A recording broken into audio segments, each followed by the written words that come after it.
네, 안녕하세요. 당신과 함께 지식의 핵심으로 깊이 들어가는 시간입니다. 오늘은 우리 마음속의 그 나침반, 바로 양심에 대해 좀 파헤쳐 볼까 하는데요. 특히 요즘처럼 인공지능이 정말 일상이 된 시대에 우리 아이들 양심 교육이 왜 중요한지, 또 뇌과학은 이걸 어떻게 설명하는지, 그런 관점들을 좀 살펴보겠습니다. 네, 오늘은 박형빈 교수님의 논문을 기반으로 이야기하겠습니다. 이 논문이 그 신경 철학자 패트리샤 처칠랜드 이론을 바탕으로 해서요. 인공지능 시대에 우리 초등 도덕 교육이 나아갈 방향, 이걸 좀 새롭게 보고 있거든요.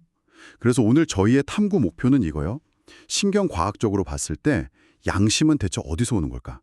그리고 이 지식이 지금 아이들, 특히 인공지능 시대를 살아갈 아이들의 어떤 도덕적 성장을 돕는 데 어떤 의미가 있을까? 네, 한번 시작해 보죠. 먼저 교수님, 왜 하필 지금 그것도 초등학생들의 양심 교육이 중요한 화두가 되는 걸까요? 특히 그 인공지능 시대라는 거랑 어떻게 연결이 될까요? 네, 그게 참 중요한 지점인데요. 박형빈 교수님 논문에서도 강조하듯이 인공지능 기술 자체가 문제가 아니라 그걸 어떻게 만들고 또 어떻게 사용하느냐가 문제잖아요. 결국은 그걸 다루는 사람, 우리 인간의 도덕적 판단이랑 직결되는 거죠. 그러니까 기술이 막 발전할수록 역설적으로 인간의 양심, 그게 더 중요해진다는 겁니다. 바로 이 지점에서 그 처칠랜드의 통찰이 아주 중요한데요. 처칠랜드는 양심을 그냥 뭐 추상적인 도덕 규칙이나 학습 결과로만 본 게 아니에요. 오히려 우리 뇌, 그 생물학적 기반, 특히 다른 사람하고 관계 맺는 능력 있잖아요. 거기에 아주 깊이 뿌리내리고 있다고 봤어요. 핵심 키워드가 사회적 뇌, 그리고 애착입니다.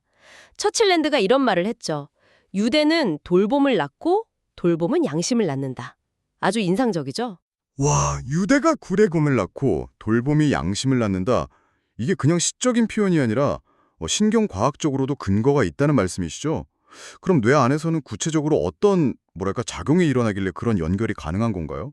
아, 이거 진짜 궁금한데요. 네, 그렇습니다.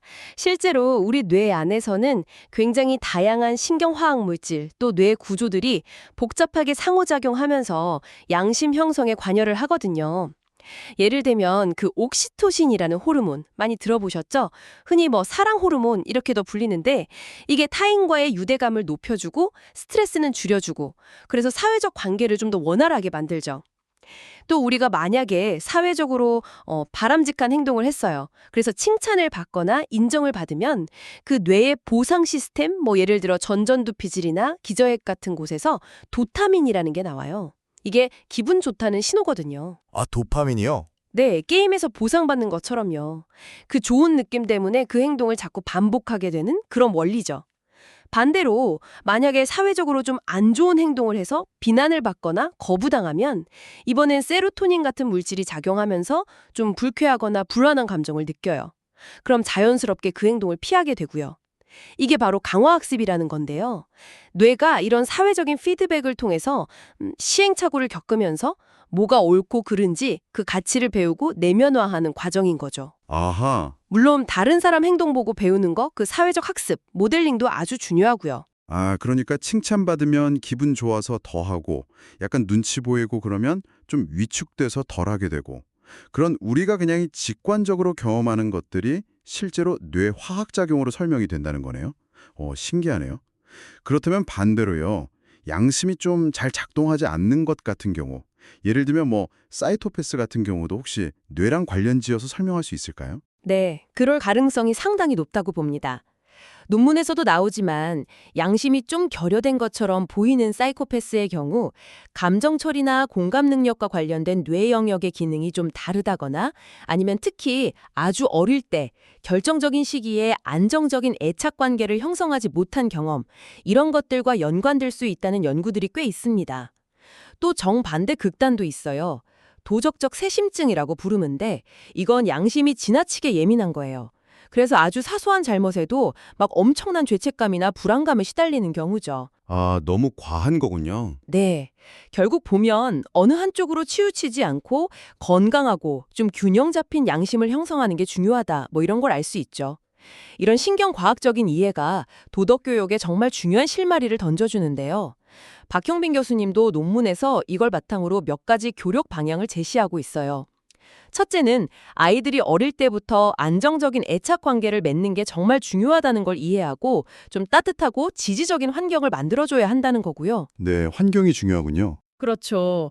둘째는 정직이나 공감, 책임감 같은 좋은 도덕적 습관, 이걸 덕목이라고 하잖아요. 이런 덕목을 꾸준히 연습하고 몸에 배도록 돕는 게 필요하다는 겁니다. 셋째는 아이들이 보고 배울 수 있는 긍정적인 도덕적 역할 모델, 그런 환경을 제공해야 하고요. 마지막으로, 이게 또 중요한데 우리 안에 양심이라는 게 때로는 좀 편향될 수 있다는 거예요. 내 편에게만 유리하게 작용한다던가. 아, 그럴 수 있죠. 네, 그런 편향성을 스스로 좀 알아차리고 점검하면서 균형을 잡도록 이끌어주는 것도 필요하다는 거죠. 그렇군요. 이 모든 걸 종합해 보면 결국 우리 자신이나 또 우리 아이들의 도덕성을 이해하는 데 있어서 어떤 점을 좀 핵심적으로 봐야 할까요? 양심이라는 게 뭐랄까, 그냥 하늘에서 뚝 떨어진 신비로운 무언가가 아니라는 거죠.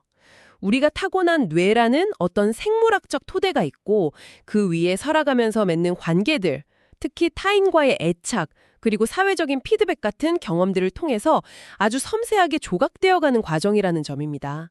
따라서 도덕교육이라는 게 단순히 이건 옳고 저건 틀렸어 하는 규칙을 막 주입하는 걸 넘어서야 한다는 거죠. 네네. 아이들이 좀 복잡한 실제 상황에 부딪혔을 때 스스로 생각하고 또 느끼고 판단하고 행동하는 데 필요한 여러 기술들, 그러니까 인지적, 정서적, 사회적 기술을 좀 통합적으로 기를 수 있도록 도와야 한다. 이런 결론에 이르게 됩니다. 네.